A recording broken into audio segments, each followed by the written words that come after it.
কোরআন মাজিদ নাজিল হয় রমজান মাসে। কোরআন মাজিদ নাজিল হয়েছে রমজান মাসে। অতীতকালে বললে হয়েছে, আর বর্তমান কালে বললে হয়। এটা হলো রমজান মাসে। রমজানটা আরবি শব্দ। রমজান শব্দের অর্থ হলো তাপস্ন ভূমি।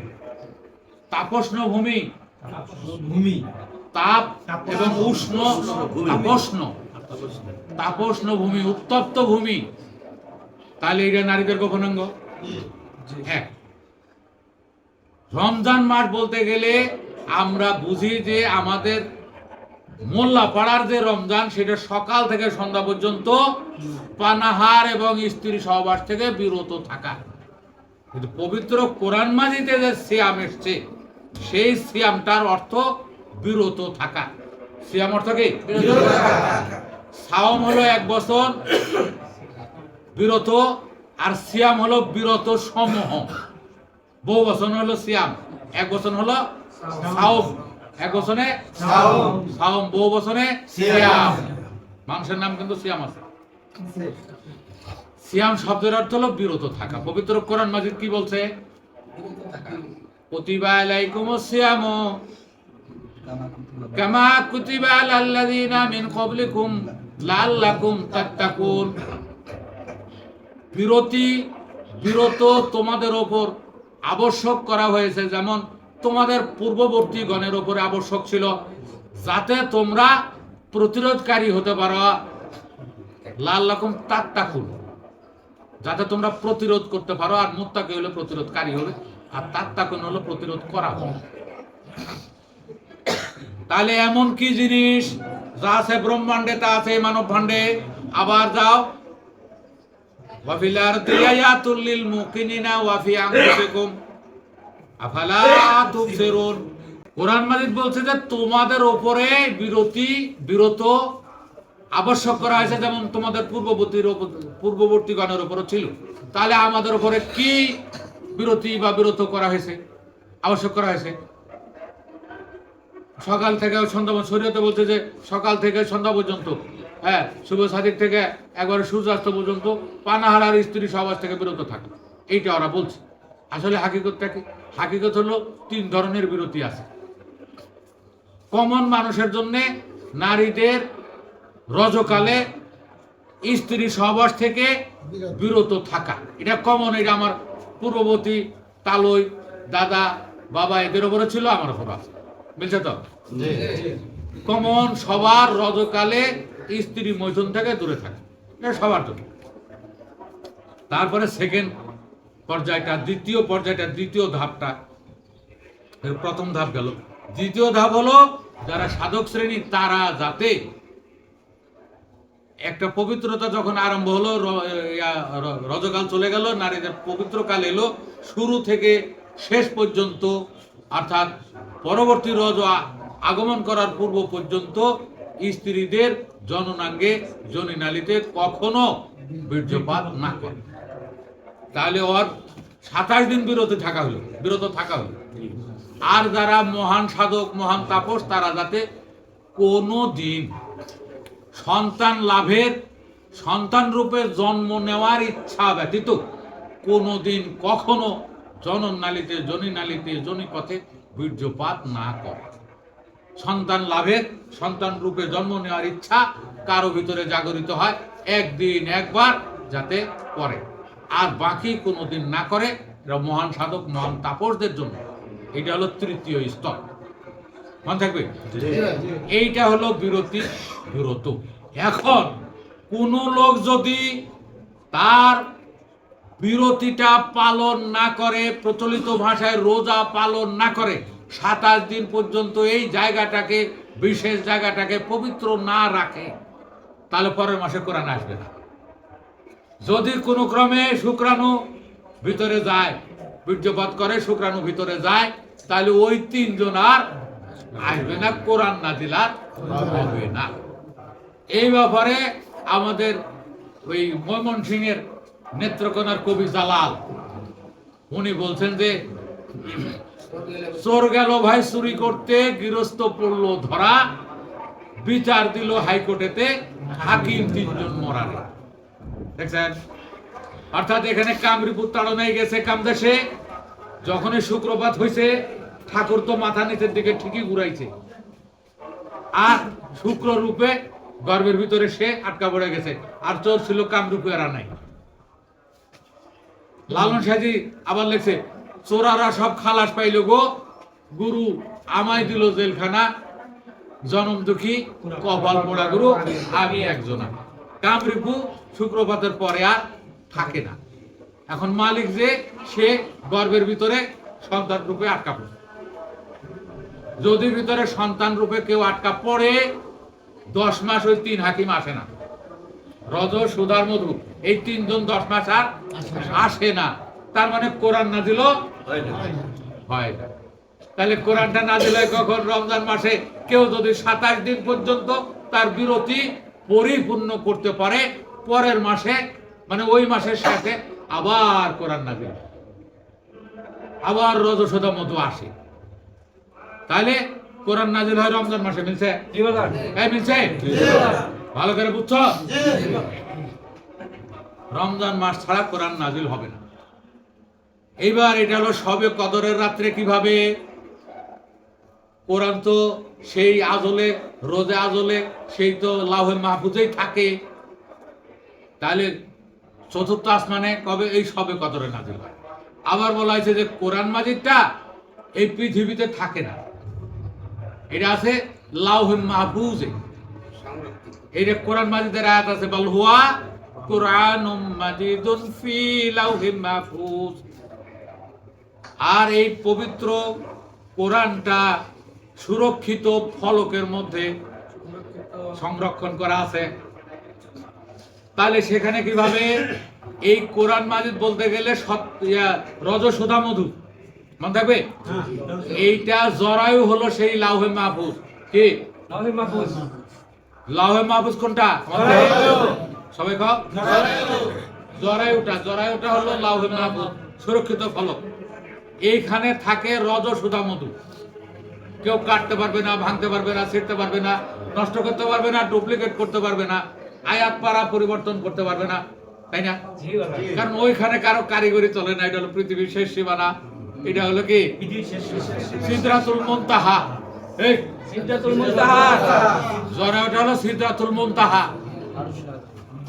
সিদরুন মানে হলো গাছ, বড়ই গাছ, কাঁটাযুক্ত বড়ই গাছ।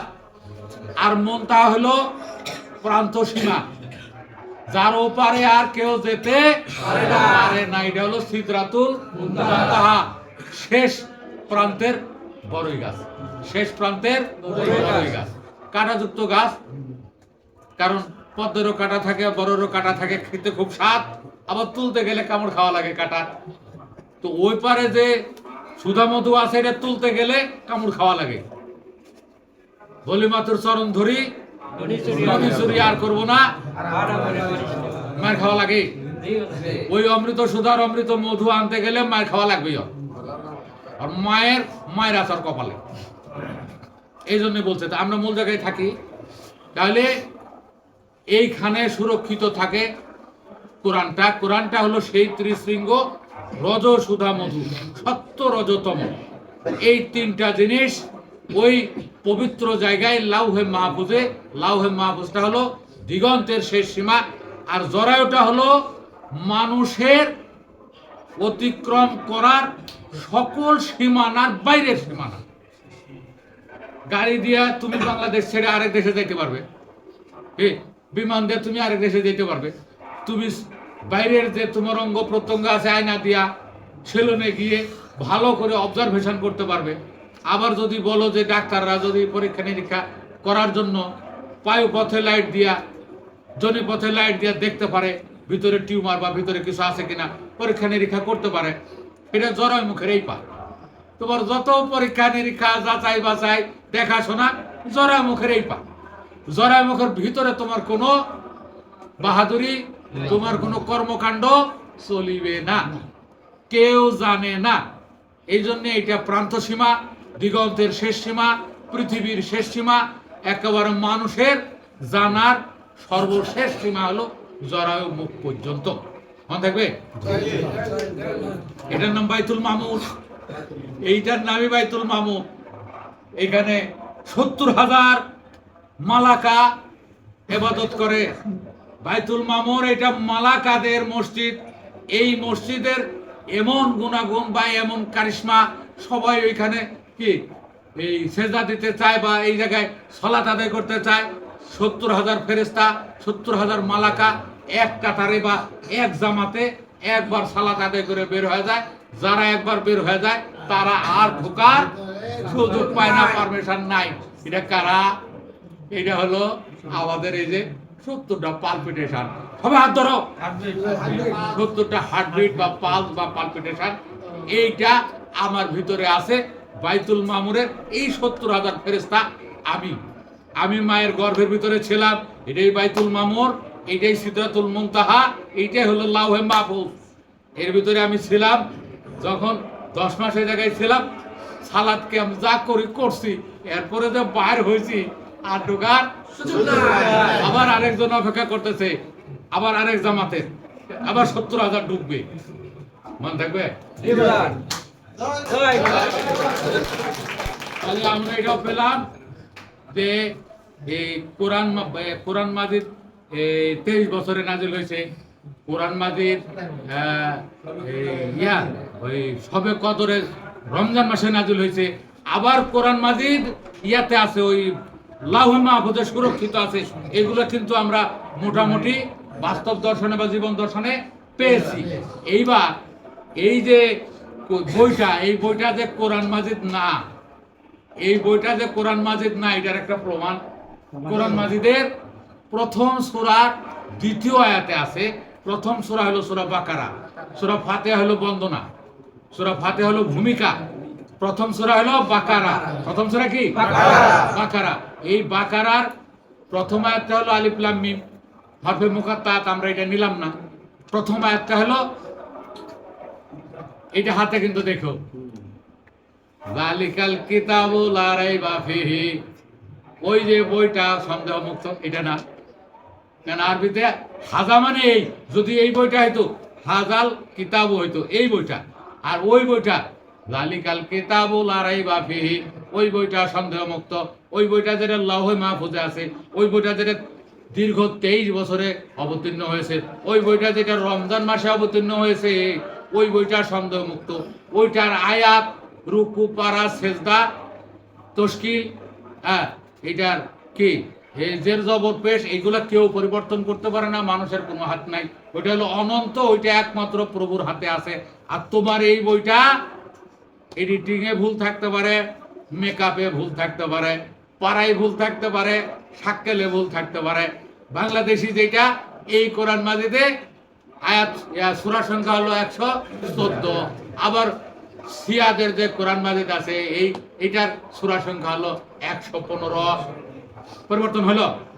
পরিবর্তন হয়েছে।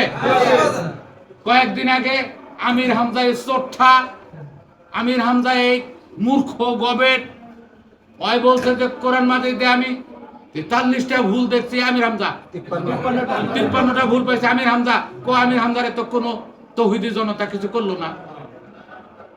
আমরা ছিলাম কোরআন মাজিদটা কিভাবে অবতীর্ণ হয়েছে, খাজা ভাইয়ের এই প্রশ্নটা আপনার কাছে জানতে চাই। খাজা ভাই বলছে না? তা আমি বললাম যে কোরআন মাজিদটা তো 23 বছরে নাজিল হয়, এটা আছে।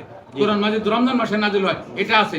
কোরআন মাজিদ লাউহে মাহফুজে আছে, থাকে, এটাও আছে। আবার বলা হয়েছে কোরআন মাজিদ এটা না। প্রথম আয়াতে বলা আছে যালিকাল কিতাবু লা রাইবা ফিহি, ওই বইটা সন্দেহ মুক্ত। হুদাল্লিল মুত্তাকিন, ওইটা হলো প্রতিরোধকারীদের জন্য পথ প্রদর্শক। নট হাজাল কিতাব, এই বইটা না।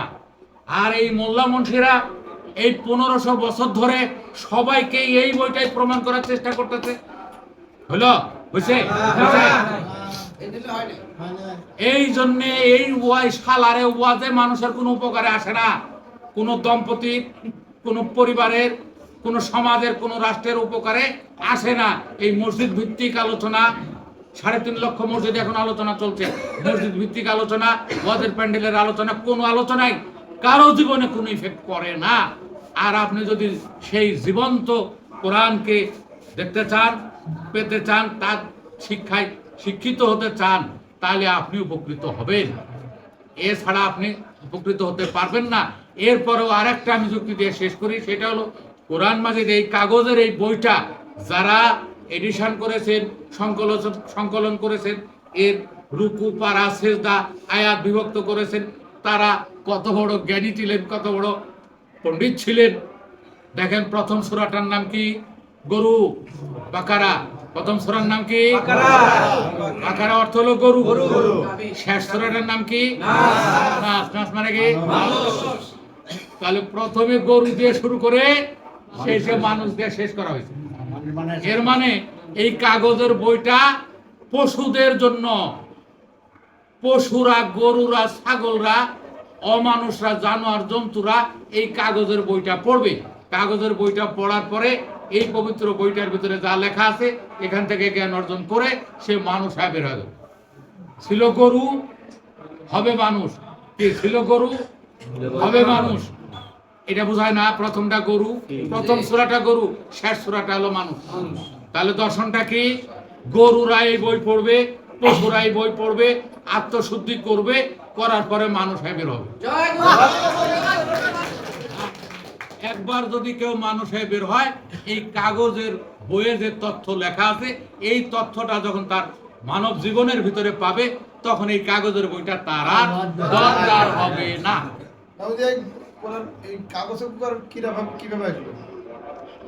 আচ্ছা, এইটা হলো কোরআন কিভাবে নাজিল হয়েছিল এই প্রশ্নের মোটামুটি সংক্ষিপ্ত। আমি যেটা বলছি এইটা আপনারা সবাই জীবনের সঙ্গে মিলিয়ে নেবেন, যেহেতু এটা জীবন দর্শন। পবিত্র কোরআন মানুষের জীবন বিধান, জীবন দর্শন, আপনারা মিলিয়ে নিয়ে দেখবেন। এই সংক্ষিপ্তভাবে আমি এই পর্বটা শেষ করব।